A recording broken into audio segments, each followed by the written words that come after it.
पवित्र शास्त्राचे वाचन करण्यापूर्वीची प्रार्थना. हे देवा, तुझा शब्द वाचत असताना मला तुझी ओळख होऊ दे. तुझे प्रेम व तुझे स्मरण रोजच्या जीवनात होण्यासाठी तू मला मदत कर. तुझा पवित्र शब्द माझ्या जीवनासाठी कशाप्रकारे मी लागू करावा याची समज दे.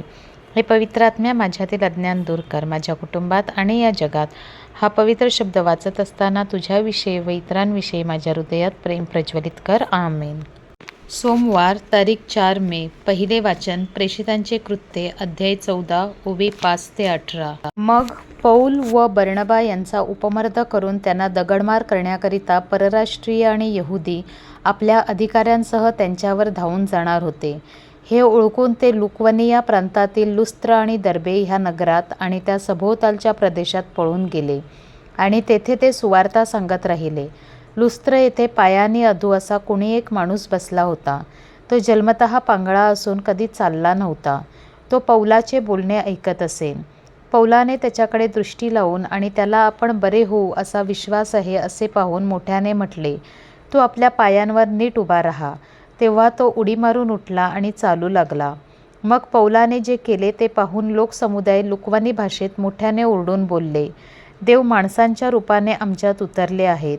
त्यांनी बर्नबाला ज्युपितर म्हटले आणि पौल मुख्य वक्ता होता म्हणून त्याला मर्क्युरी म्हटले.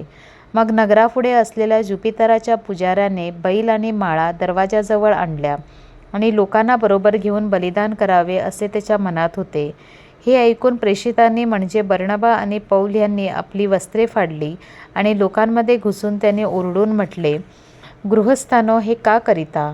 आम्ही आणि तुम्ही समभावनेची माणसे आहोत.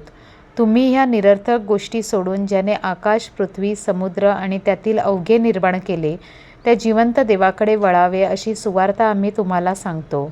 त्याने गतकाळातील पिढ्यांमध्ये सर्व राष्ट्रांना आपापल्या मार्गाने चालू दिले. तथापि त्याने स्वतः साक्षीविरहित राहू दिले नाही. म्हणजे त्याने उपकार केले. आकाशापासून पर्जन्य आणि फलदायक ऋतू तुम्हास दिले आणि अन्नाने आणि हर्षाने तुम्हास मन भरून तृप्त केले. असे बोलून त्यांनी आपणाला बलिदान करण्यापासून लोकांना मोठ्या प्रयासाने आवरले. हा प्रभूचा शब्द. देवाला धन्यवाद. प्रतिसाद स्तोत्र. प्रभू, तुझ्या नावाचा गुणगौरव होवो. शुभवर्तमान. योहान अध्याय 14 ओवी 21 ते 26. येशूने आपल्या शिष्यांना म्हटले, ज्यांच्याजवळ माझ्या आज्ञा आहेत आणि जो त्या पाळतो तोच माझ्यावर प्रीती करणारा आहे आणि जो माझ्यावर प्रीती करतो त्याच्यावर माझा पिता प्रीती करेल. मीही त्याच्यावर प्रीती करीन आणि स्वतः त्याला प्रगट होईन. यहुदा त्याला म्हणाला, प्रभूजी, असे काय झाले की आपण स्वतः आम्हास प्रगट व्हाल आणि जगाला प्रगट होणार नाही? येशूने त्याला उत्तर दिले, ज्याची माझ्यावर प्रीती असेल तो माझे वचन पाळील. माझा पिता त्याच्यावर प्रीती करील आणि आम्ही त्याच्याकडे येऊन त्याच्याबरोबर वस्ती करू. ज्याची माझ्यावर प्रीती नाही तो माझी वचने पाळीत नाही. जे वचन तुम्ही ऐकता ते माझे नव्हे, तर ज्या पित्याने मला पाठवले त्याचे आहे. मी तुम्हाजवळ राहत असताना तुम्हाला ह्या गोष्टी सांगितल्या आहेत. तरी ज्याला पिता माझ्या नावाने पाठवील तो कैवारी म्हणजे पवित्र आत्मा तुम्हाला सर्व काही शिकवेल आणि ज्या गोष्टी मी तुम्हाला सांगितल्या त्या सर्वांची तुम्हास आठवण देईल. प्रभूचे शुभवर्तमान. हे ख्रिस्ता, तुझी स्तुती असो. चिंतन. आजची वाचने आपल्याला नम्रतेने जगण्याचे, पवित्र आत्म्यावर विश्वास ठेवण्याचे आणि आपल्या जीवनात देवाची उपस्थिती ओळखण्याचे आवाहन करतात. जेव्हा लोक त्यांची स्तुती करतात तेव्हा पौल आणि बर्नबा त्यांना नम्रपणे प्रतिसाद देतात आणि केवळ देवाला श्रेय देतात. आजच्या शुभवर्तमानात येशू त्याच्या शिष्यांना त्याच्या आज्ञा पाळून त्याच्यावर प्रेम करण्याची आठवण करून देतो.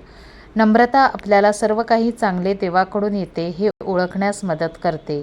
ती आपल्याला आपला अहंकार आणि अभिमान बाजूला ठेवून परमेश्वराच्या इच्छेनुसार जगण्यावर लक्ष केंद्रित करण्यास अनुमती देते. आपल्या कृतींद्वारे असो किंवा आपल्या प्रार्थनेद्वारे नम्रता आपल्याला विश्वासात दृढ ठेवते. माझ्या विश्वासात वाढ करण्यास नम्रता कशी मदत करते हे आपण चिंतन करूया.